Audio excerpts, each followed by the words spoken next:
damas, caballeros,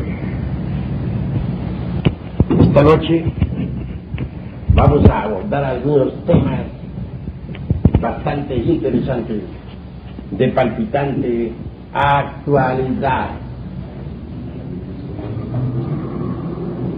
Obviamente, estamos en una época de inquietudes extraordinarias.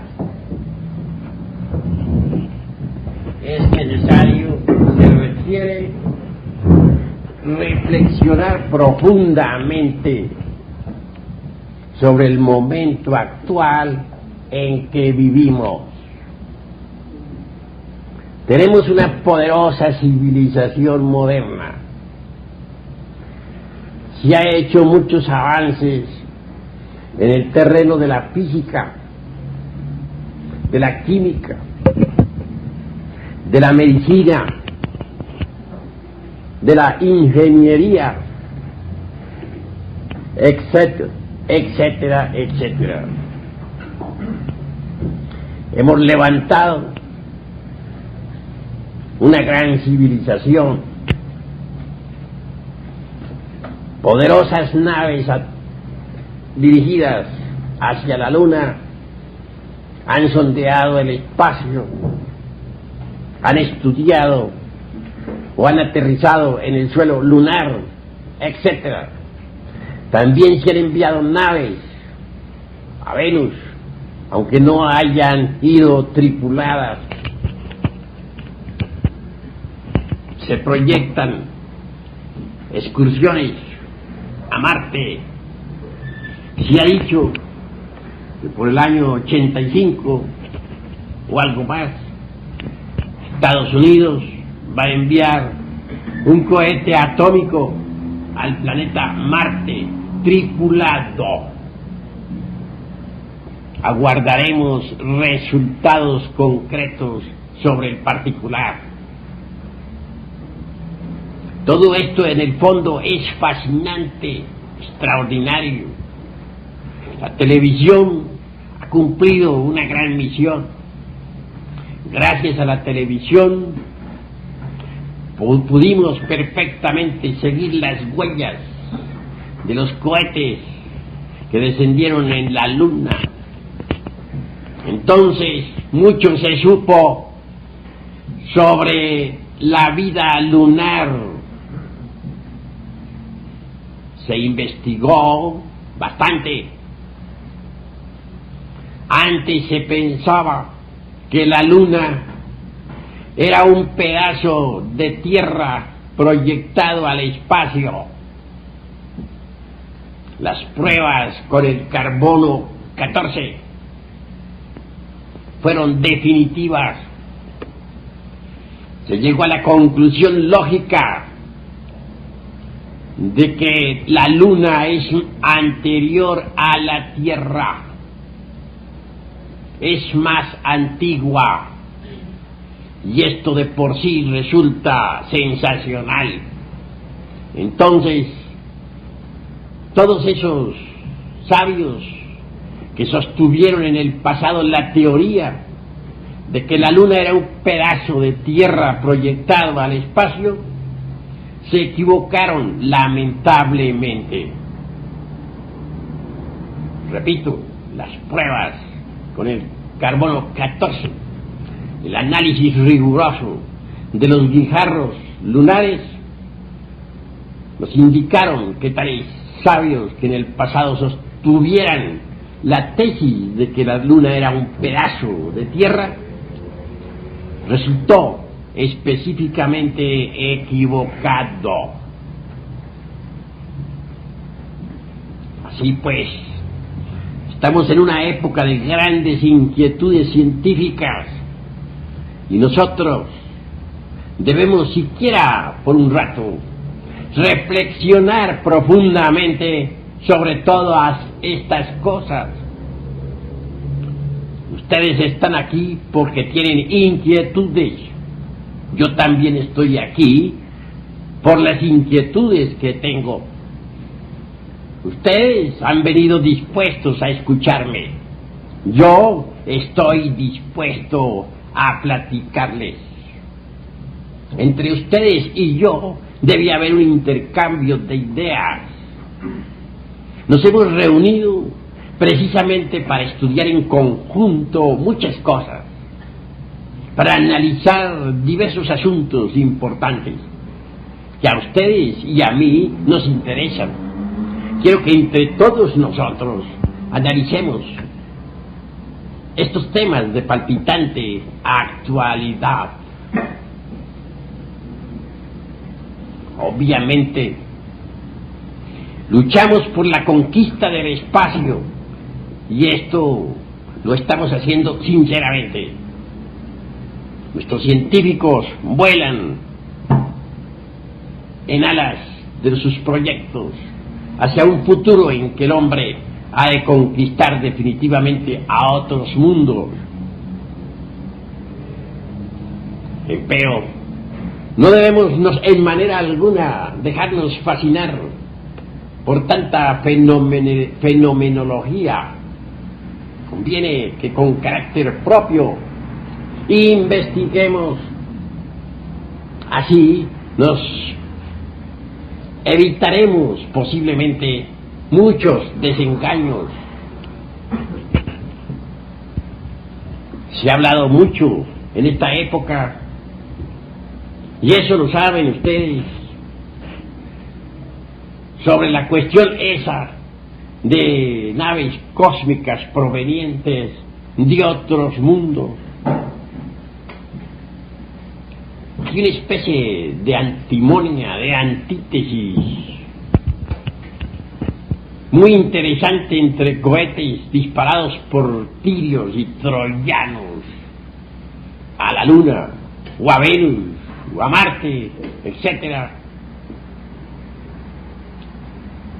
Y proyectos, y naves cósmicas provenientes de otros mundos. Existe cierto escepticismo que a nada conduce. Hay pues inquietudes de una y otra parte, conceptos antagónicos, opiniones encontradas. Todo esto vale la pena reflexionarlo. Cuando nosotros oímos hablar de platillos voladores, ponemos atención o sonreímos un poco escépticos. Pero hay algo de realidad en todo eso. A mí no me parece en modo alguno que nuestro planeta Tierra sea el único planeta habitado. Cuando uno estudia la panspermia de Arrhenius, descubre con asombro místico que los gérmenes de la vida provienen de otros mundos. Resulta interesante Arrhenius con sus teorías. Obviamente, en el fondo, todos vivimos de las estrellas. Nuestro mismísimo planeta Tierra es un mundo habitado, un mundo que gira alrededor del Sol, un planeta como cualquier otro del espacio infinito. La ley de las analogías filosóficas nos invita a pensar que si nuestro mundo Tierra está habitado, debe haber en el espacio infinito otros mundos también habitados. No creería yo jamás que los gérmenes de la vida universal fuesen patrimonio exclusivo del planeta Tierra. Me parece que el exclusivismo en este sentido resulta regresivo, reaccionario, retardatario. Les invito a pensar que si nosotros estamos luchando por la conquista del espacio, con nuestros cohetes que viajan a velocidades extraordinarias. Es posible que en otros mundos exista también esa misma lucha. No descartaría jamás la idea de la posibilidad de gentes extraterrestres, habitantes de otras esferas, que ya hubiesen conquistado el espacio. Creer que somos los únicos en un cosmos tan grandioso, compuesto por tantos y tantos millones de mundos, resulta demasiado reaccionario y exclusivista. Recuerden ustedes que en la época de Colón, muchos fueron los que se rieron de aquel sabio, de aquel gran navegante, cuando se lanzó, como dicen en aquella época, a través del océano, más allá del Cabo Finisterre. Entonces, en la época de Colón, se creía que la Tierra era plana, cuadrada. Nadie aceptaba la posibilidad de vida en Europa más allá del Cabo Finisterre, que significa fin de la Tierra. Parece a veces que nosotros pensamos con mente medieval cuando les negamos la posibilidad de vida consciente o inteligente en otros mundos. Indubitablemente pensamos con criterio anticuado, antirrevolucionario, medieval. Admitamos la posibilidad de vida en otros mundos. Las naves cósmicas son una realidad. Gentes hay en otros mundos habitados más cultas que nosotros,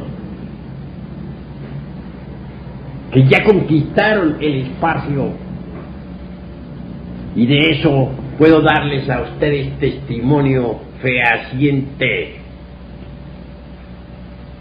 Si me basara en meras elucubraciones intelectuales, realmente no tendría bases como para afirmar la tesis de los mundos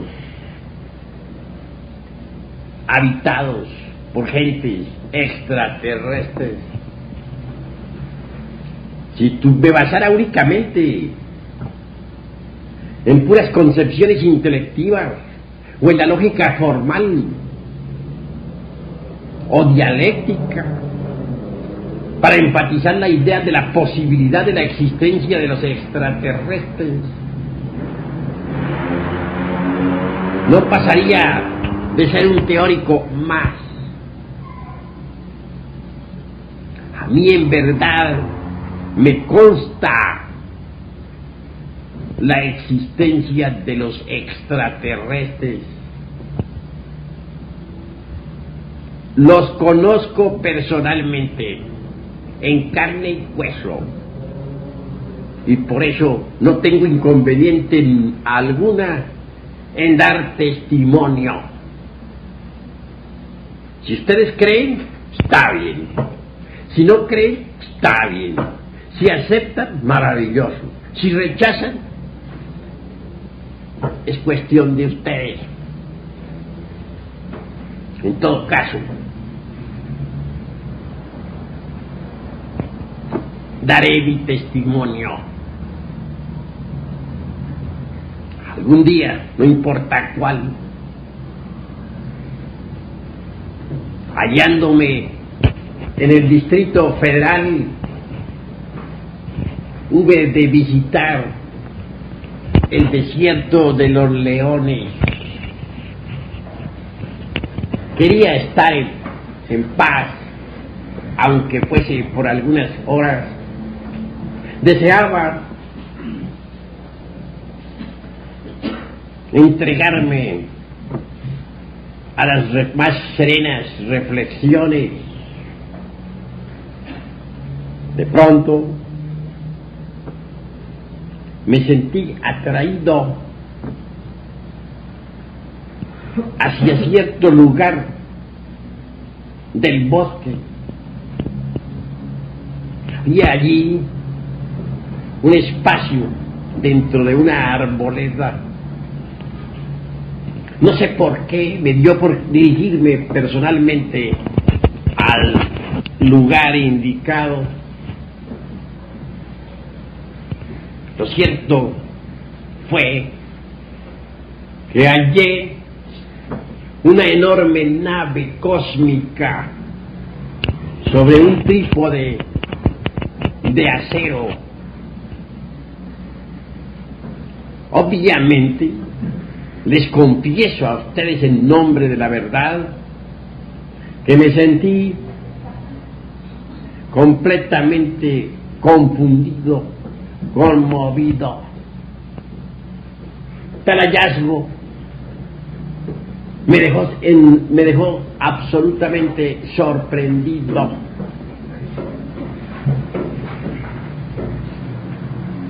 Mas ahí no paró la cuestión. Una compuerta metálica se abrió y vi a un jefe o capitán descender de aquella nave. Tras de él venía la tripulación.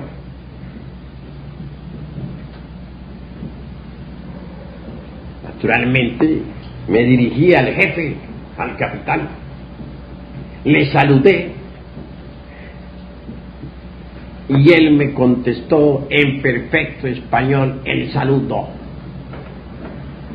Buenos días, le dije. Respondió el capitán, buenos días.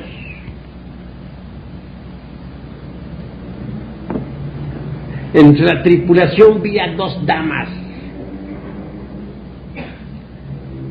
de edad avanzada.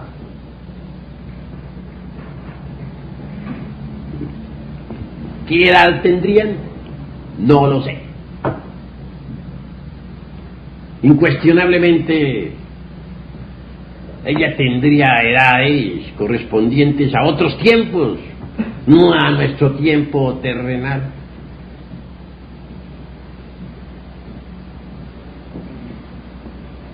Hablé al capitán diciendo, señor,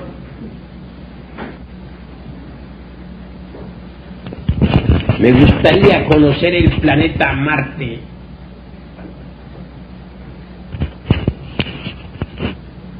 Mi propio germen espiritual divinal está relacionado con aquel mundo del espacio infinito.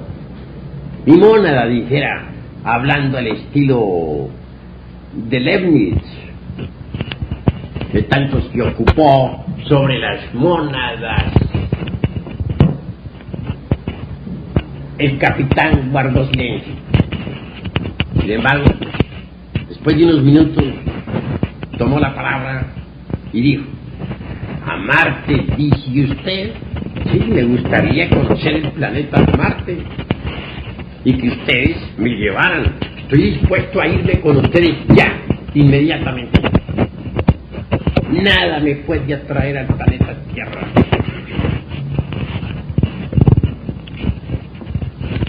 Marte, esto es allí no, ese planeta queda allí nomás. Eso está muy cerca, me dijo. Pero al hablar así en esa forma, comprendí que mi petición o que mi pretensión había sido demasiado pobre. Yo creía haber pedido algo muy grande, pero para él mi petición había sido, en verdad, muy pobre.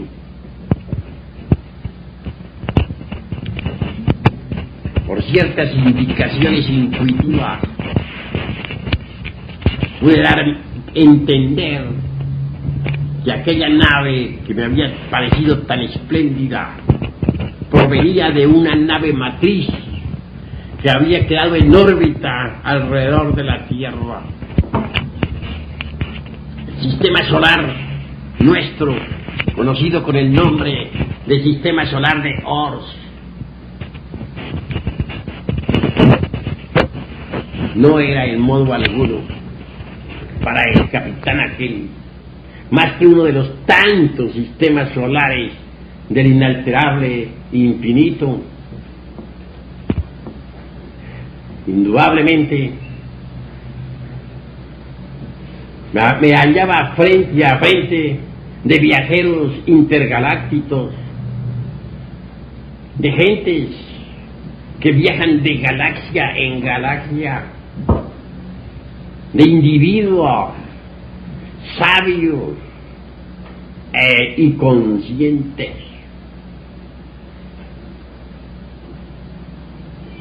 Soy un escritor, les dije, y quisiera ser llevado a otros mundos habitados con el propósito de escribir y dar testimonio fehaciente a la humanidad sobre la existencia de otros mundos habitados. Soy un hombre, le dije, no un simple animal intelectual. Y la petición que le hago a usted, le dije, no es por mí, sino por la humanidad en general. Me gustaría en alguna forma cooperar con la cultura general del mundo en que vivo.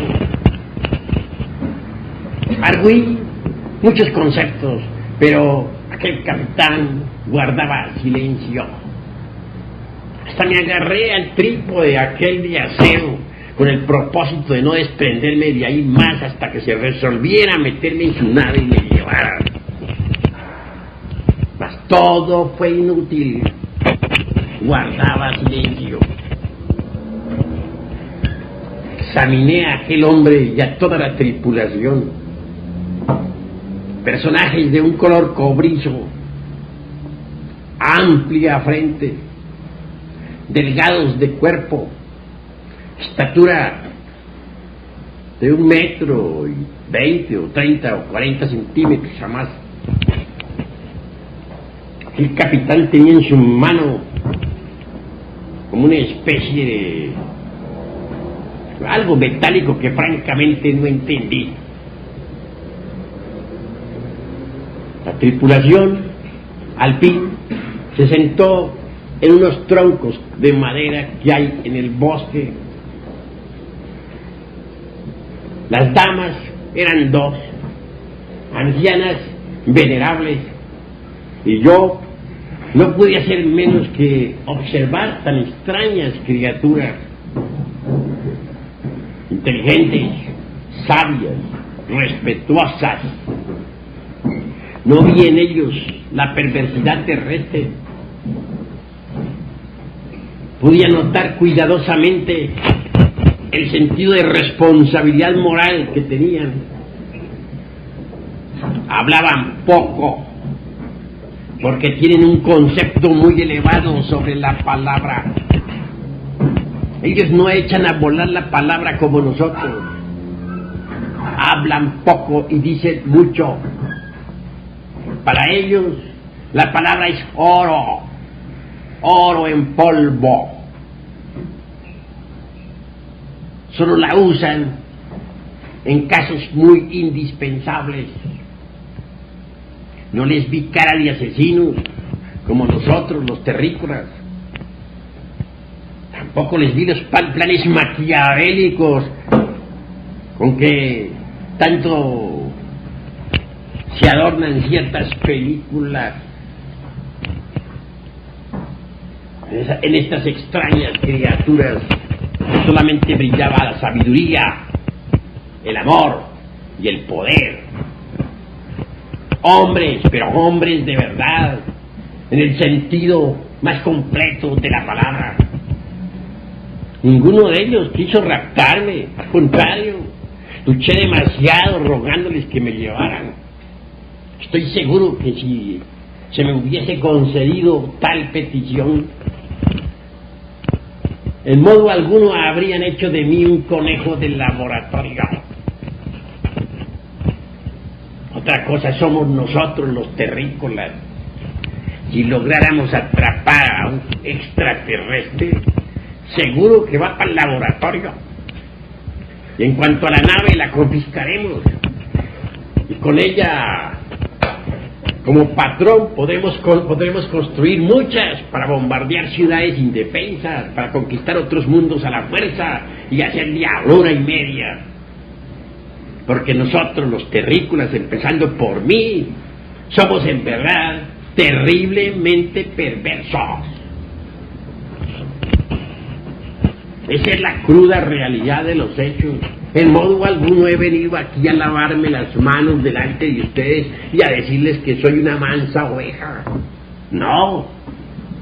Todos nosotros estamos cortados con la misma tijera. Y los defectos que yo tengo los tienen ustedes y viceversa. Así pues, el testimonio que le doy sobre aquellas gentes es sincero, en verdad, sincero. No trato en modo alguno de deformar el testimonio, de deformar la verdad. Sentados al fin aquellos tripulantes en los troncos de madera que habían en tal lugar, una de las damas se puso de pie y en nombre de toda la tripulación habló.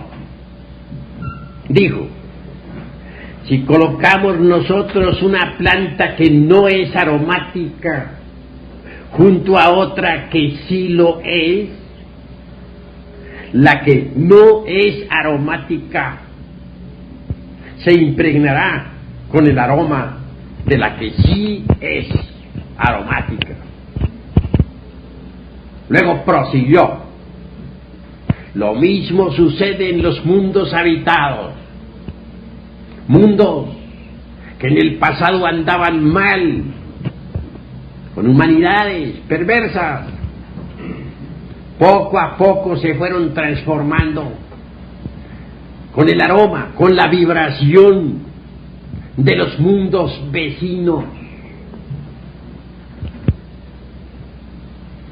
Mas nosotros, como usted ve, acabamos de llegar aquí a este planeta Tierra y no vemos que sucede lo mismo.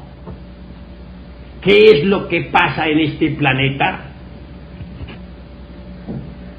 Bueno, la pregunta que me hicieron fue tremenda. Yo debía dar una respuesta pues de alta calidad.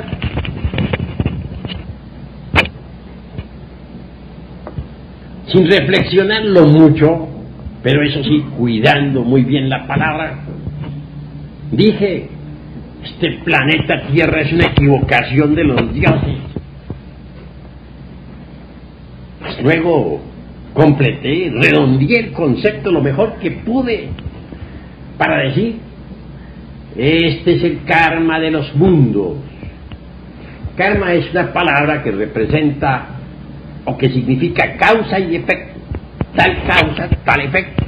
Obviamente la Tierra tiene causas que la trajeron a la existencia y posiblemente, dije, esas causas pues están más o menos equivocadas. Los efectos tienen que ser equivocados. Al decir así, ese es el karma de los mundos. Con gran asombro vi que la anciana que me hablara asintió inclinando su cabeza con una venia respetuosa. No dijo nada, sino sencillamente asintió. La otra dama lo mismo, hizo una venia respetuosa. Y todos los de la tripulación, en genuflexión moderada, asintieron. Bueno, me llené de ánimo, porque pensé que me iban a jalar las orejas. Pues dar una respuesta a gentes que viajan de galaxia en galaxia. Un pobre diablo como yo. Sea terrible. Pero resultó, funcionó mi respuesta. Y eso me alegró. Claro, resolví sacar el mejor partido de aquel asentimiento. Dije, bueno, este es mi momento. Volví a reiterar mi petición de ser llevado a otro planeta del espacio infinito para dar testimonio a las gentes sobre la realidad de los mundos habitados. Soy escritor, les dije, no es por mí, es por la humanidad. Llévenme. De nada valieron los ruegos. El silencio era terrible. Al fin el capitán pronunció una frase, nada más que una, porque habla poco y dice mucho, y nunca empeñan la palabra si no la han de cumplir. No es como nosotros que decimos a un amigo, mañana nos encontramos a las 9 de la mañana en el café tal para que platiquemos sobre tal negocio. Y el amigo no llega, y si llega se presenta por allá a las 10, o a las 11, o a las 12. No, ellos dicen mañana, ni un minuto antes, ni un minuto después, están presentes. Gente que habla poco y dice mucho. Parecería como si estos personajes fuesen verdaderamente dioses con cuerpos de hombres. Me daba esa impresión al platicar con ellos. Logré una respuesta, no se las niego. Breve, pero que me dejó satisfecho. En el camino, dijo el capitán, iremos viendo. No fue más lo que me dijo, pero para mí fue definitivo. Si un terrícola me lo hubiera dicho, sencillamente habría quedado triste, habría considerado esa palabra como una escapatoria, como una evasiva. Cuando uno solicita, por ejemplo, un empleo y le dicen, lo tendremos en cuenta para cuando haya una vacante, es como para salir corriendo a 500 kilómetros por hora. Podemos estar seguros de que hemos fracasado en la solicitud. Pero estaba hablando con extraterrestres. En el camino iremos viendo. ¿A cuál camino se refería aquel capitán?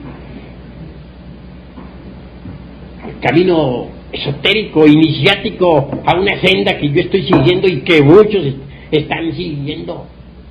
A la senda que conduce al superhombre, a la senda angosta, estrecha y difícil de la cual habla el Cristo, a ese camino misterioso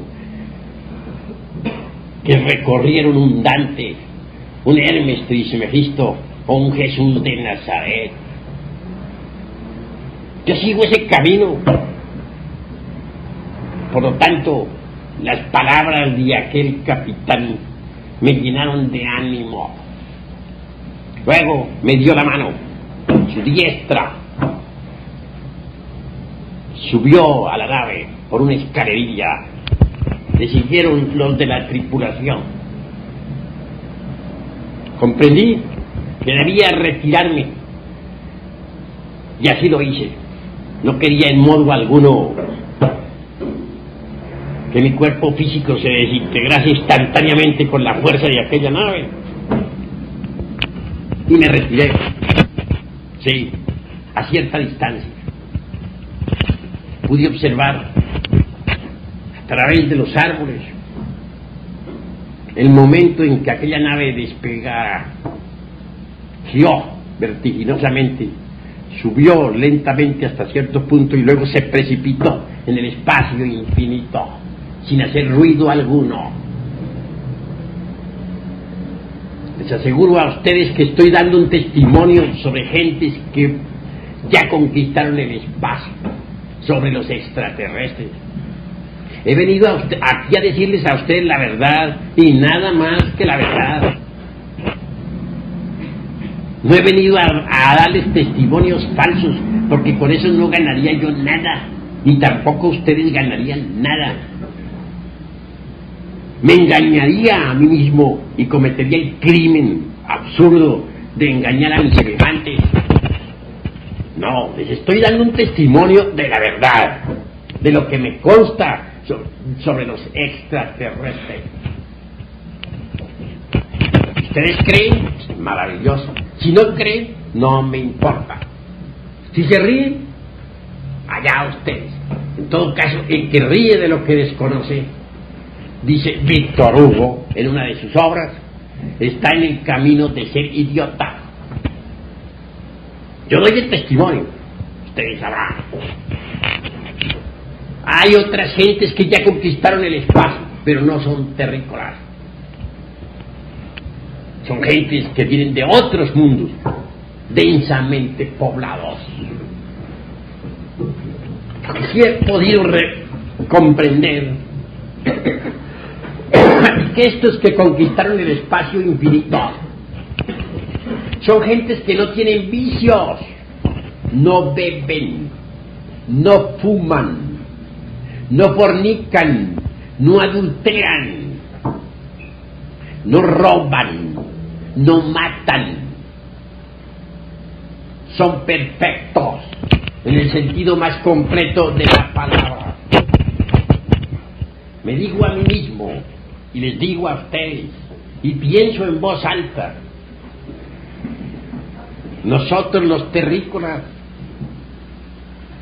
¿tendremos acaso tales méritos? ¿Seremos dignos de conquistar el espacio infinito? Y si lo lográramos, ¿cuál sería nuestra conducta en otros mundos habitados? ¿Estamos seguros de que no iríamos a convertir a las gentes de otros planetas en esclavos nuestros?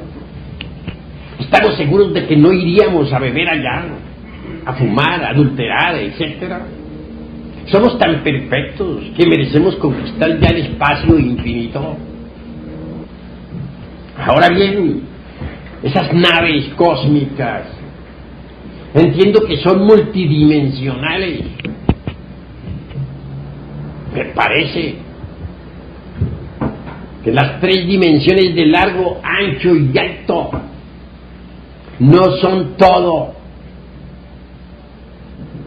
La geometría tridimensional de Euclides ha sido muy discutida. Esta mesa, por ejemplo, tiene largura, anchura y altura. Tiene 3 dimensiones. Mas tiene que haber una cuarta vertical en esta mesa. ¿Cuál será? Yo digo que el tiempo. ¿Cuánto tiempo hace que fue fabricada? He ahí la cuarta vertical. Existe indubitablemente también una quinta coordenada. Entiendo que es la eternidad. Más allá de la quinta dimensión, tiene que existir una sexta que no es ni el tiempo ni tampoco el mundo tridimensional. La quinta coordenada será la eternidad, la cuarta el tiempo. ¿Y la sexta cuál será? ¿Y cuál la séptima? La sexta está más allá de la eternidad y del tiempo, y en cuanto a la séptima es la dimensión cero desconocida, espíritu puro, dijéramos. Indubitablemente Tiene que haber 7 dimensiones básicas, fundamentales. Mientras existan, mientras tengamos nosotros el dogma tridimensional de Euclides, permaneceremos en estado regresivo retardatario. Hoy por hoy la física moderna está retardada, es regresiva, es retardataria, anticuada, porque se basa exclusivamente en las 3 dimensiones básicas fundamentales del dogma tridimensional de Euclides.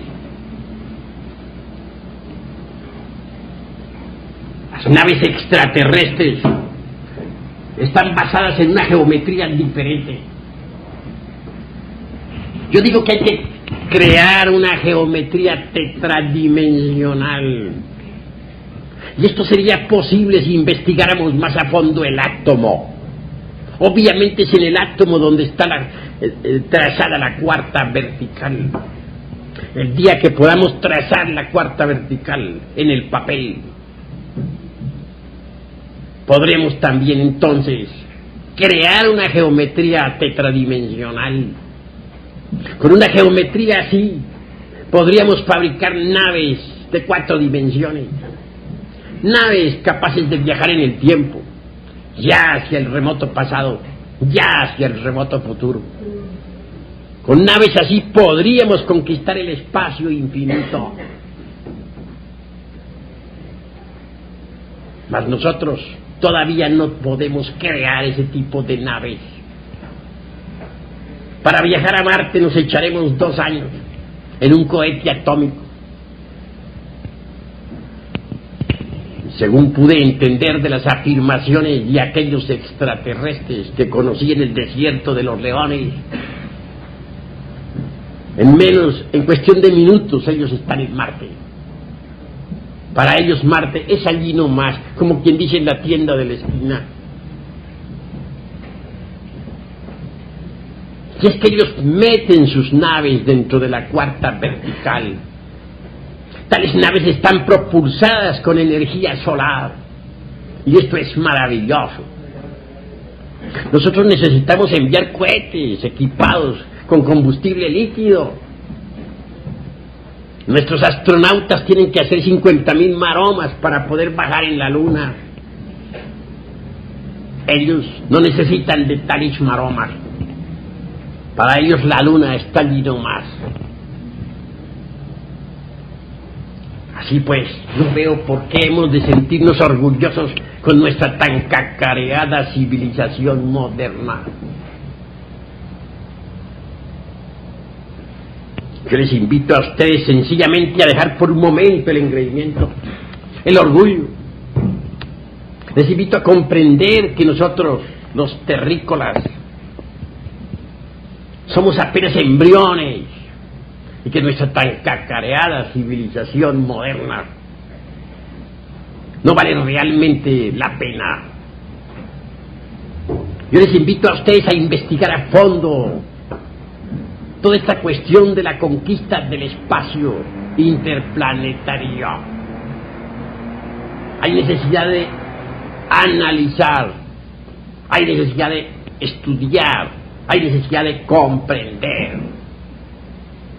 Si queremos la conquista del espacio infinito, debemos empezar por estudiarnos a sí mismos, porque las leyes del cosmos están dentro de nosotros mismos, aquí y ahora. Si no descubrimos las leyes del cosmos dentro de sí mismos, no las descubriremos jamás fuera de nosotros mismos. El hombre está contenido en la naturaleza y la naturaleza está contenida en el hombre. Si queremos conquistar el espacio infinito, debemos empezar por conquistarnos a sí mismos. Hoy por hoy, nosotros somos víctimas de las circunstancias. No hemos aprendido a manejar las diversas circunstancias de la vida. Aún no sabemos determinar circunstancias. Somos juguetes de todas las fuerzas del universo. Vivimos en un mundo convulsionado, en un mundo que va a pasar por grandes catástrofes. Ya vienen los terremotos. Han venido caminando en nuestra América desde sur a norte. Un día fue Chile conmovido por grandes terremotos y maremotos. Más tarde, Caracas. Siguió Colombia. Se estremeció se estremeció Honduras. Y se acaba de estremecer Guatemala. Pues extraño que dentro de poco todas nuestras ciudades de México se estremezcan con los terremotos. San Francisco de California está llamado a desaparecer. Hay una falla al pie de la península de California que ya está estudiada, una grieta profunda, y comienza a desboronarse poco a poco la California. Obviamente California se hundirá entre el fondo del Pacífico. Vivimos pues en un mundo que está amenazado por grandes convulsiones y merece que nosotros reflexionemos un poco sobre el estado psicológico en que nos encontramos, sobre nuestra civilización, etcétera. El fondo de los océanos Atlántico y Pacífico está lleno de profundas grietas. En el Pacífico, sobre todo, hay algunas grietas que son tan profundas que ya ponen en contacto el fuego con el agua. El agua del océano penetra dentro del interior de la Tierra, en aquellas zonas donde está el fuego líquido, y se están formando presiones y vapores que aumentan de instante en instante. Estas presiones y vapores están originando los terremotos en grande escala. Y se van a convencer ustedes, distinguidos caballeros y damas, de que antes de poco no habrá un solo lugar en el planeta Tierra donde uno pueda estar seguro. Los terremotos y maremotos tienen que intensificarse debido a las presiones y vapores subterráneos. Los hielos del Polo Norte se están derritiendo y ya se encuentran enormes icebergs cerca del Ecuador. En el Polo Sur se están produciendo aguas calientes salidas de algunos cráteres. Esas corrientes de agua caliente penetran hasta ciertos lugares cerca de Guinea. Hay cambios dentro del mundo Tierra. Si las presiones y vapores continúan, un día explotará la corteza terrestre. No hay duda de que hoy por hoy cualquier acontecimiento cósmico, la llegada de algún mundo gigantesco, es suficiente como para que se produzca tal explosión. Nosotros estamos sentados sobre un barril de pólvora y no nos damos cuenta. La Tierra toda se está preparando para cambios geológicos formidables. La naturaleza está actualmente pasando por procesos difíciles, está en una gran agonía. El fuego del interior de la Tierra se halla en desasosiego. Pero nosotros sobre la epidermis de este mundo nos creemos muy seguros. Levantamos poderosos edificios como si nunca se fueran al suelo. Creamos poderosas naves, como si éstas nos permitieran a nosotros huir a otros planetas en un instante dado. Nos sentimos amos del universo y cualquier dolor de estómago es suficiente como para irnos a cama. Somos débiles, pero nos creemos invencibles. Parece que debemos reflexionar sobre lo que somos, sobre lo que está sucediendo, sobre lo que pasa y se ve. En este siglo han habido dos guerras espantosas, la de 1914 a 1918 y la de 1939 a 1945. Habrá una tercera y será atómica. Entonces existirá un gran holocausto nuclear. Poderosas ciudades quedarán reducidas a cenizas y millones de personas perecerán. Lo más grave de todo esto es que el abuso de la física atómica nos llevará al desastre. Un día llegará en que vendrá la descomposición del átomo en cadena, y entonces los científicos no podrán controlar la energía atómica. No hay duda de que la contaminación radioactiva será espantosa. Las nubes cargadas de radioactividad, por ejemplo, al descargarse sobre los cultivos, también los contaminarán. Así pues, en la Tercera Guerra Mundial ya no habrá que comer, porque la radioactividad habrá impregnado completamente las cosechas, y los alimentos contaminados no servirán para nuestra alimentación.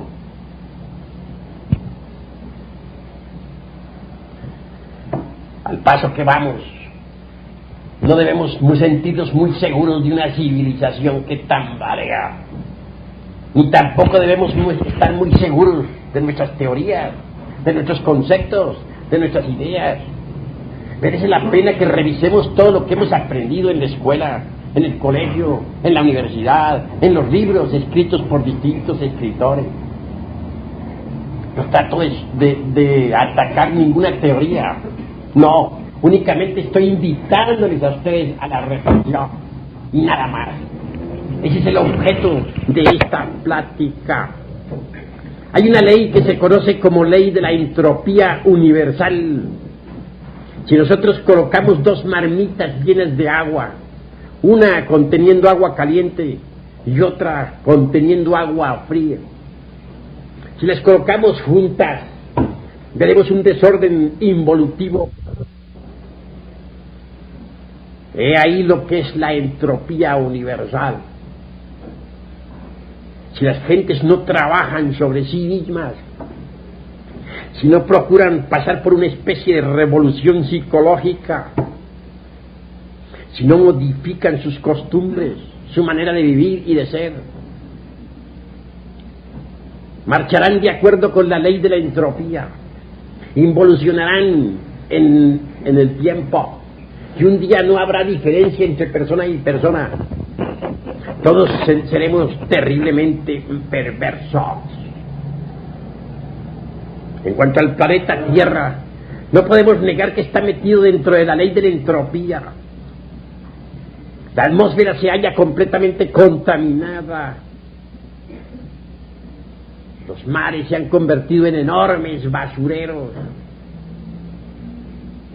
Muchas especies marítimas están desapareciendo. En los ríos han muerto los peces. Es difícil ya encontrar un río que no esté contaminado. Los frutos de la tierra han sido adulterados con tantos y tantos injertos. Es difícil ya comerse una manzana legítima. Ahora tiene uno que comer perones. Todo esto ha alterado el orden del universo, el orden de la naturaleza. Hay tierras que ya no producen. Actualmente el mundo tiene 4.500 millones de personas.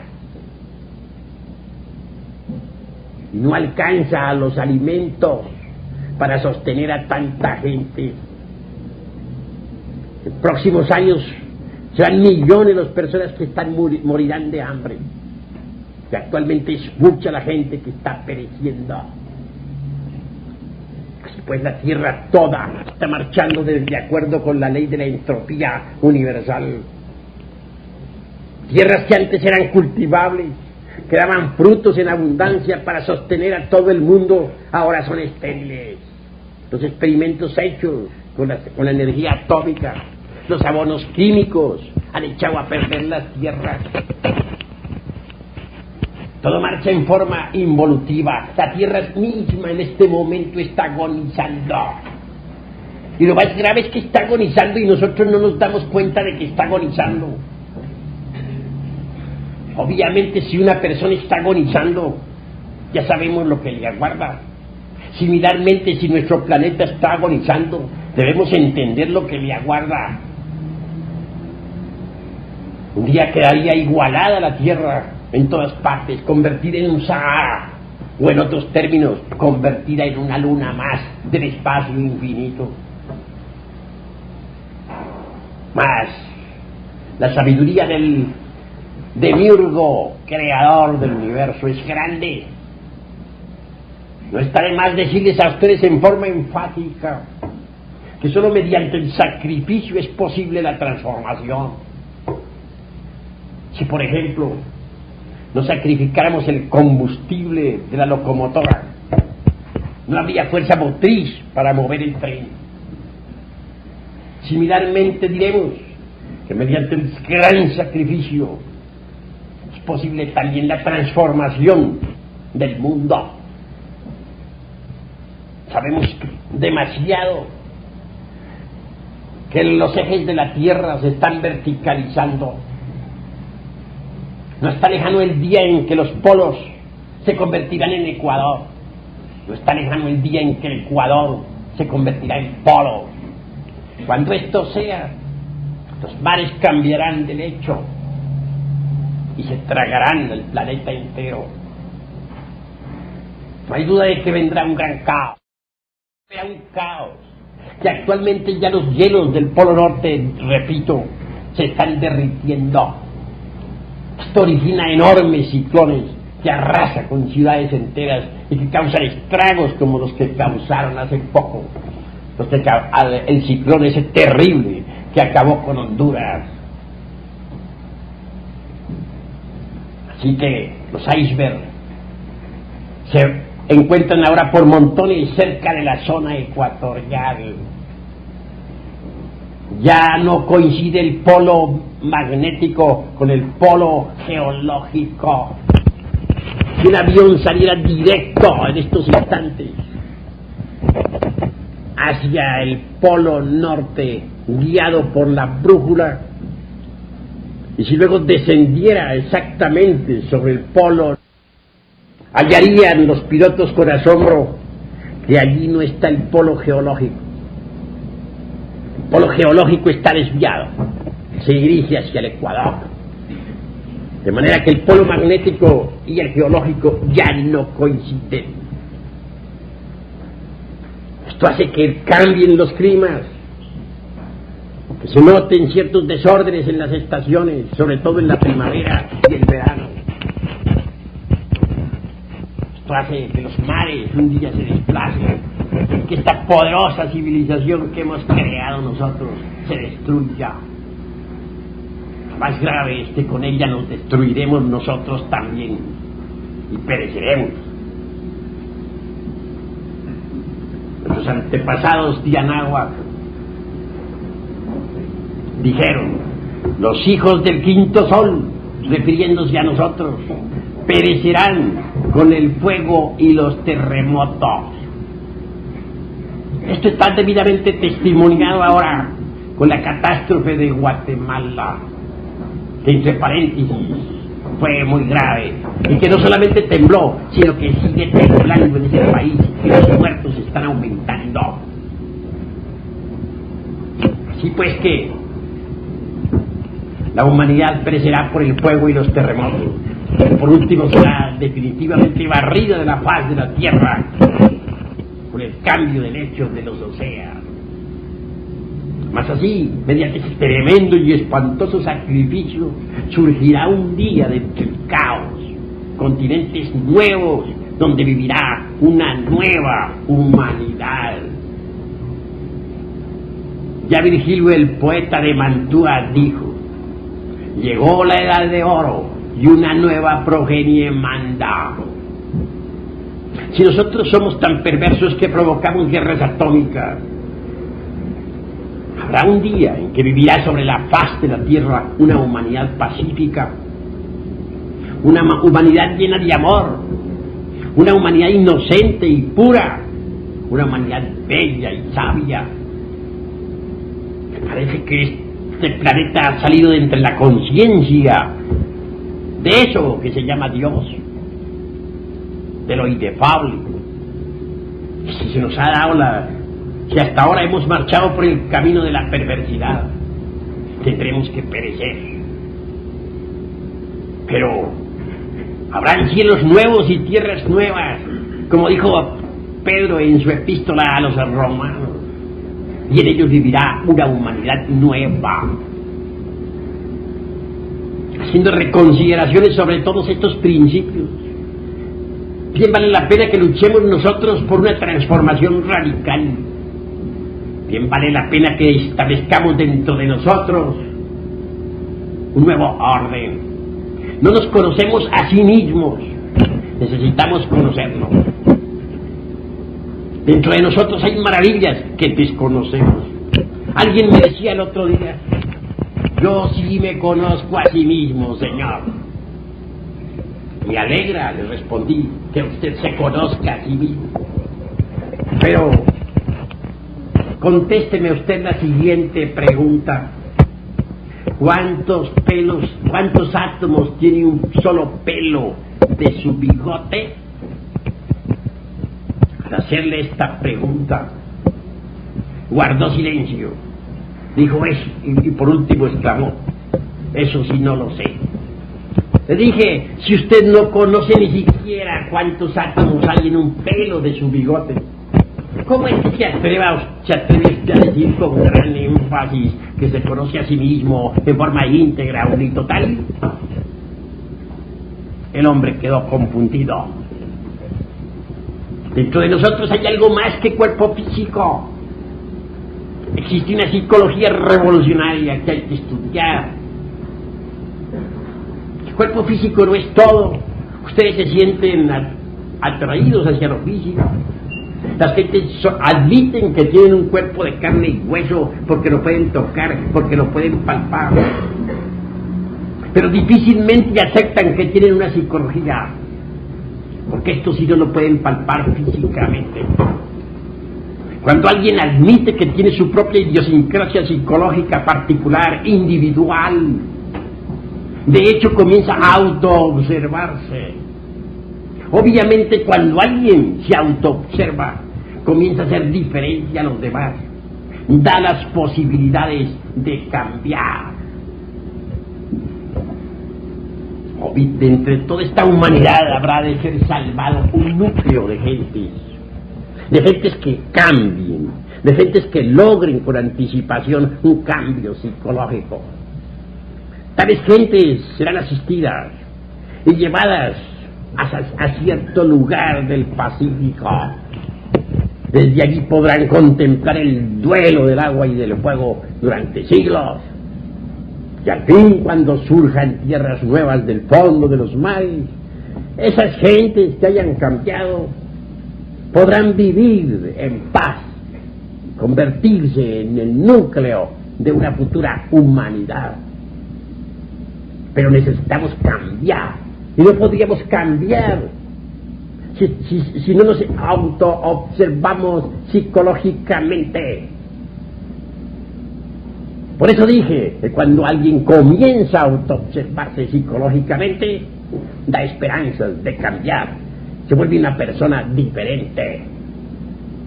Necesitamos auto-observarnos en el pensar, en el sentir y en el obrar. Parece que no es delito la auto-observación psicológica. Me parece que no es delito intentar un cambio psicológico. Dentro de nosotros mismos, dentro de nuestra persona, existen los factores de la discordia que producen guerras en el mundo. Mucho se habla sobre la paz en estos tiempos. Mussolini decía: la paz es un ramo de olivo que pende del filo de 11 millones de bayonetas. Vean ustedes esa clase de palabras, de conceptos. ¿Y en qué quedó el Duce Mussolini? Allá lo colgaron de una gasolinera y le aplicaron la famosa pena esa de la vendetta italiana. Le dieron de puños y de patadas. Por último cayó el cadáver al suelo. Alguien por ahí, un ciudadano bastante sádico, mirando el cadáver del Duce entre el lodo, exclamó: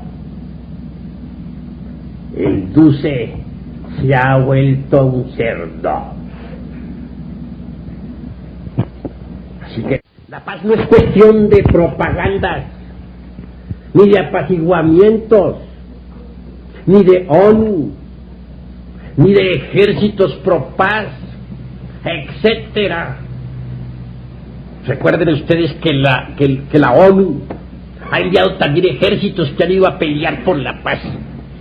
¿Creen ustedes que pelear por la paz es paz?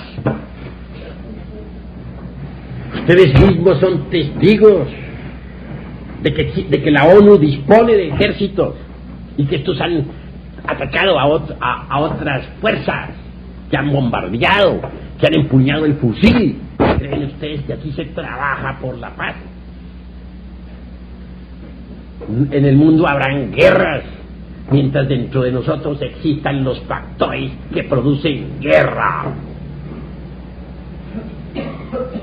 El temor es uno de los principales motivos del armamento mundial. Si un hombre le teme a otro hombre, se arma, carga pistola al cinto. ¿Por qué? Porque le teme.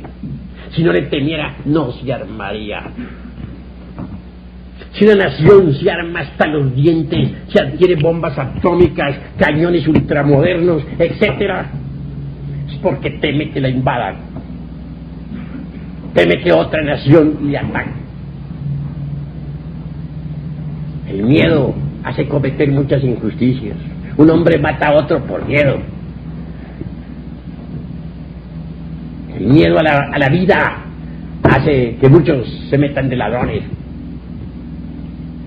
El miedo a perecer de hambre hace que muchas mujeres se prostituyan. De manera que mientras existan los factores del miedo, del temor dentro de nosotros, tienen que haber guerras, prostituciones, robo, asesinatos, etcétera, etcétera, etcétera. Queremos luchar por la paz, debemos acabar con los factores que producen guerra. El temor es uno de ellos. Queremos nosotros paz, acabemos con el egoísmo. Cada uno de nosotros dice, primero yo, segundo yo y tercero yo. Si se proyecta ese egoísmo mundialmente, si las naciones dicen primero yo, segundo yo y tercero yo, da encuentro por intereses entre país y país y se desatará la guerra. Así pues, la paz no es cuestión de apaciguamientos, ni de propaganda, ni de ejércitos de paz, ni de ONU, ni de UNESCO, ni de OEA. Mientras dentro de nosotros existan los factores que producen guerras en el mundo, habrá guerras. La paz es una sustancia atómica inefable, que está más allá del bien y del mal, y que viene del espacio abstracto, absoluto. Es necesario que nosotros nos autoexploremos en momentos de crisis mundial y de bancarrota de todos los principios. Es necesario que nosotros nos autoabsorbemos psicológicamente en instantes en que la Tierra está convulsionada por tantos y tantos terremotos. Es necesario que reflexionemos sobre nuestra posición actual, sobre lo que somos, sobre lo que proyectamos, sobre nuestro pensar, sobre nuestro sentir, sobre nuestro obrar. Hay una psicología que tiene cada uno de nosotros, y esto no es cuestión de creer o de no creer, sino de observar. Existe en nosotros la ira, que nos conduce a la locura, la codicia. Y no solamente codiciamos, sino que algunos que se las echan de santos codician no ser codicioso. Existe en nosotros la lujuria, que nos convierte en verdaderas bestias. La envidia, que se ha convertido en el resorte de la acción social. Porque si vemos que otro tiene un lindo carro ultramoderno y flamante, le envidiamos y deseamos tener otro como ese o aún mejor. Y si vemos que un amigo de nosotros ha comprado una linda casa y tiene allí viviendo una bella esposa, nosotros le envidiamos y deseamos tener una casa mejor que la de ese. Y si nosotros queremos echarlas de virtuosos, afirmamos, no, yo no codicio, me contento con lo que tengo, pan, abrigo y refugio, y eso es todo, aunque por dentro arde en el deseo de conquistar fama, honores, prestigio, dinero, etcétera, etcétera, etcétera.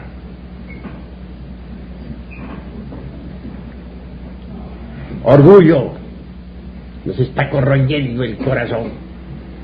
Cada uno de nosotros tiene su orgullo particular, individual. Nos queremos demasiado a sí mismos. Y eso es gravísimo. Perezosos, pues hay muchos. Glotones, por montones. Pero nosotros no somos perezosos ni glotones. Somos muy santitos. La cruda realidad de los hechos es que dentro de sí mismos tenemos valores negativos que nos conducen al fracaso. Y esto en instante de crisis mundial y de bancarrota de todos los principios, en momentos precisos en que se acerca la tercera guerra mundial. Yo digo que cada uno de los defectos psicológicos que tenemos en nuestro interior es como un demonio, como una entidad tenebrosa. Cuando uno lee los 4 evangelios, encuentra un versículo donde se afirma en forma enfática que el gran Cabir Jesús de Nazaret, el Cristo, arrojó del cuerpo de la Magdalena 7 demonios. He ahí los 7 pecados capitales. Si se multiplicasen por otros 7 y otros tantos miles de 7 más, entonces lo que el gran Cabir arrojó del cuerpo de la Magdalena fue legión. Virgilio, el poeta de Mantua, dijo: aunque tuviésemos 1000 lenguas para hablar y para dar de acero, no alcanzaríamos a enumerar todos nuestros defectos cabalmente. Así pues, el evangelio crístico tiene razón cuando afirma que cada uno de nosotros es legión. Si afirmásemos en forma clara y precisa que el yo no es algo individual, sino que constituye una pluralidad, no estaríamos exagerando la cuestión. Dentro de cada persona existe un yo pluralizado. El yo envidio, el yo amo, el yo odio, el yo tengo rencor, el yo tengo lujuria, el yo tengo egoísmo, etcétera, etcétera, etcétera. Toda esta multiplicidad de yoes existen dentro de nosotros mismos, aquí y ahora. Estamos hablando en el terreno psicológico revolucionario. Estamos afirmando que dentro de nosotros existen múltiples entidades psicológicas. Y esto está debidamente patentizado, está debidamente documentado por las contradicciones que tenemos en nuestra propia mente. Tan pronto estamos afirmando como negando. Nuestra mente es mente veleta. Estamos llenos de maromas psicológicas. Nunca sostenemos lo mismo. Así pues, ¿de dónde devienen tantas contradicciones psicológicas? El cerebro no es más que el instrumento de la mente. No es la mente. Está hecho para elaborar el pensamiento, pero no es el pensamiento. Así pues, pensemos más a fondo. ¿De dónde vienen tantas contradicciones psicológicas? Obviamente, de la pluralidad del yo. Si dijéramos que cada uno de nuestros yos posee los 3 cerebros, intelectual, emocional y motor, no exageraríamos. En otros términos diríamos que dentro de cada persona viven muchas personas psicológicas. También diríamos que así como existe el espacio tridimensional de Euclides, existe el espacio psicológico. No hay duda de que toda esa multiplicidad de personas psicológicas que en nosotros mora es una realidad dentro del espacio psicológico. Sin embargo, los sentidos físicos ordinarios no son capaces de percibir el espacio psicológico. Pues hay otros sentidos. El sentido de la autoobservación psicológica sí puede percibir tal espacio. Desgraciadamente el sentido de la autoobservación psicológica está atrofiado. Mas conforme nosotros nos autoobservemos de instante en instante, de momento en momento, podremos desarrollar tal sentido. Cuando eso sea, la multiplicidad del yo será una realidad para nosotros. La veremos y también percibiremos inteligentemente el espacio psicológico. Cada uno de nosotros es legión. Tenemos la conciencia demasiado dormida. El humanoide intelectual no es capaz de ver, palpar y tocar las grandes realidades del espacio psicológico. Necesitamos despertar conciencia, pero la conciencia de nosotros está embotellada, embutida entre todos esos yoes que en su conjunto constituyen el mí mismo, el yo mismo, el sí mismo. Necesitamos desintegrar esos yoes que personifican a nuestros errores. Y eso es posible mediante la autoobservación psicológica. Es en el terreno de la vida práctica, en la fábrica o en la oficina, en la casa, en la calle o en el mercado o donde sea, donde podemos autodescubrirnos. En relación con las gentes, los defectos que llevamos escondidos afloran totalmente. Y si estamos alertas y vigilantes como el vigía en época de guerra, entonces los vemos. Defecto descubierto debe ser enjuiciado severamente a través del análisis superlativo del ser. Defecto descubierto debe ser estudiado y posteriormente desintegrado. No hay duda de que la mente no puede alterar radicalmente ningún defecto.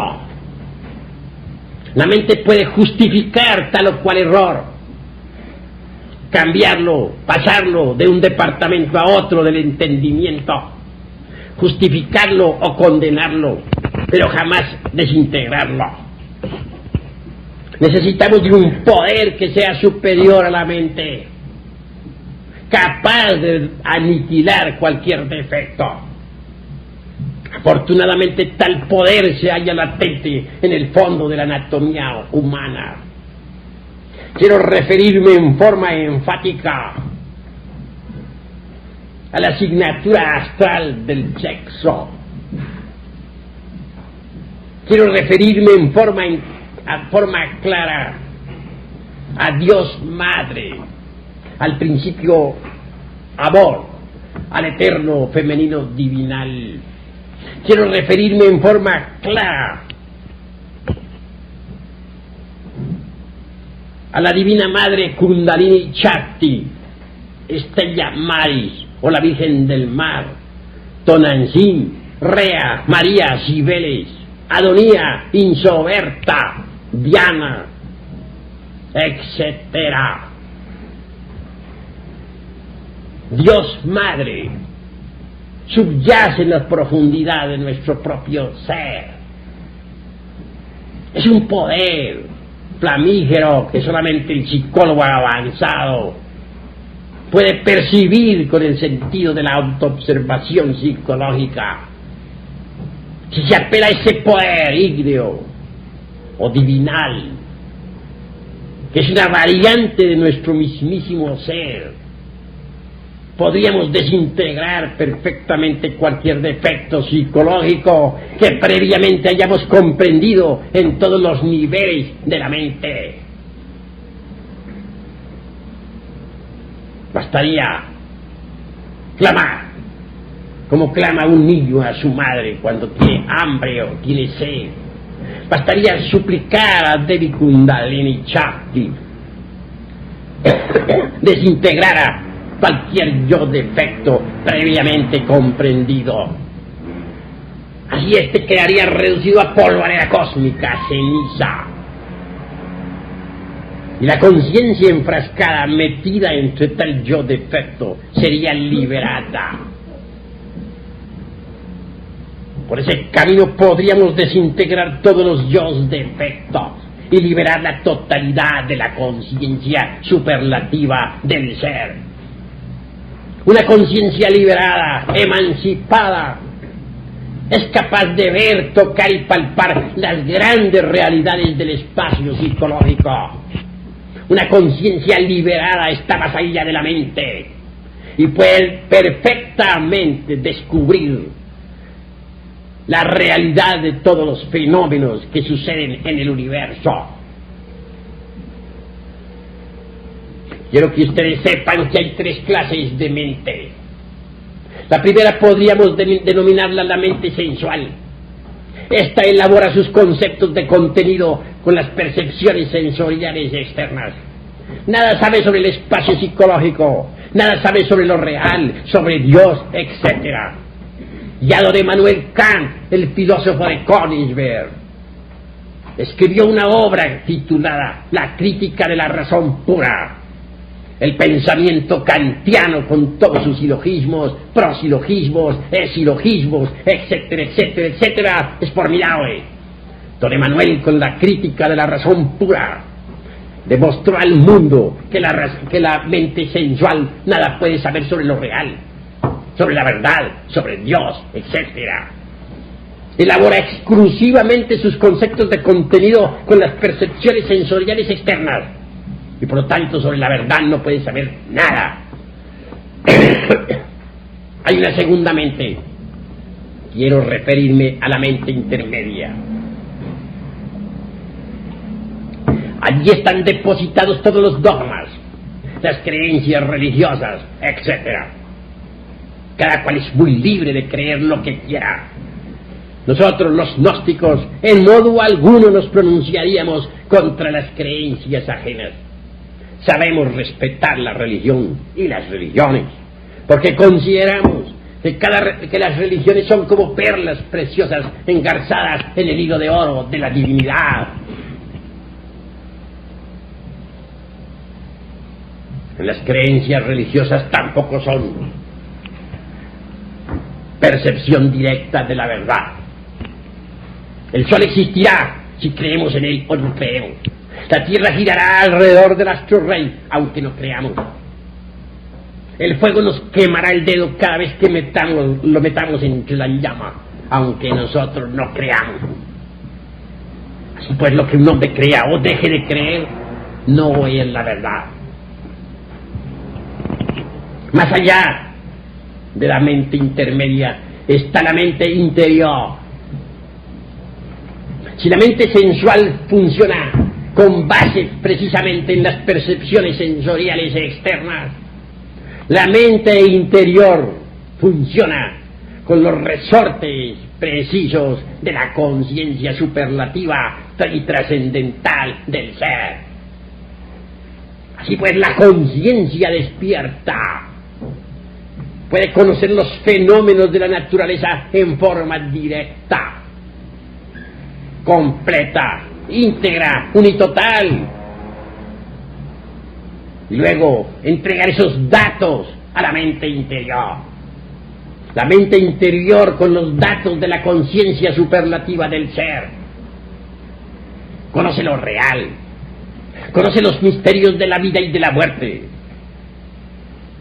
conoce el origen de la vida, descubre eso que la mente sensorial ignora, sabe de dónde venimos, para dónde vamos, cuál es el objeto de la existencia, etc. La mente sensual no puede conocer los fenómenos de la naturaleza en sí misma. Vemos aquí una flor, por ejemplo, un clavel. La mente sensual dice, es un clavel. Pero ¿quién nos dijo que ese era el nombre de esta flor? Nos lo enseñaron en la escuela, nos lo enseñaron en la casa, nos lo enseñaron las gentes. Pero a nosotros nos consta acaso que ese sea el verdadero nombre de esta flor. Nos lo enseñaron, sí, pero ¿qué autoridad tienen los que nos lo enseñaron para ponerle un nombre a esta flor? ¿Cuál será su verdadero nombre?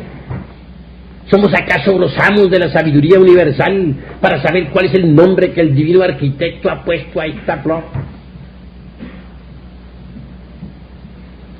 Con la mente interior todo cambia.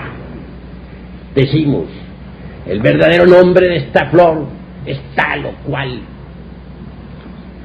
Sus componentes son tales o cuales. En el colegio, en la escuela, en la universidad se nos pudo entregar la fórmula química de esta flor. Y entonces nosotros vemos en esta flor la fórmula que nos metieron en la memoria, pero no estamos viendo la flor. El nombre que nos enseñaron, pero no estamos viendo su verdadero nombre. Estamos viendo lo que nos enseñaron, estamos poniendo en la flor lo que aprendimos en la escuela, en el colegio, en la universidad. Pero no estamos viendo la flor. Verla es diferente. Tenemos que abrirnos a lo nuevo para que la flor nos hable. Tenemos que conocerla, tenemos que colocarnos en un estado receptivo. Pero nosotros somos orgullosos, nos creemos más grandes que la flor y la llamamos de tal manera, decimos un clavel y su fórmula química es tal porque nos enseñaron en la escuela. Pero estamos viendo lo que nos enseñaron en la escuela, no estamos viendo la flor. La conciencia sí puede ver la flor, conocer su real nombre en el cosmos, conocer sus verdaderos funcionalismos y sus reales elementos. La conciencia puede pasar esos datos a la mente interior y la mente interior puede comprenderlo. Hoy por hoy, con nuestra mente sensual, lo único que hacemos nosotros en verdad es proyectar nuestras propias ideas y conceptos sobre los fenómenos. Nadie puede aprender con la mente sensual los fenómenos de la naturaleza y del cosmos, porque la vida fluye incesantemente y cuando nosotros queremos retenerla, aunque sea por un instante, la matamos. Solo con la conciencia despierta expresándose a través de la mente interior podremos conocer los fenómenos en sí mismos y por sí mismos, aquí y ahora. Hay dos tipos de ciencia: la ciencia profana y la ciencia pura.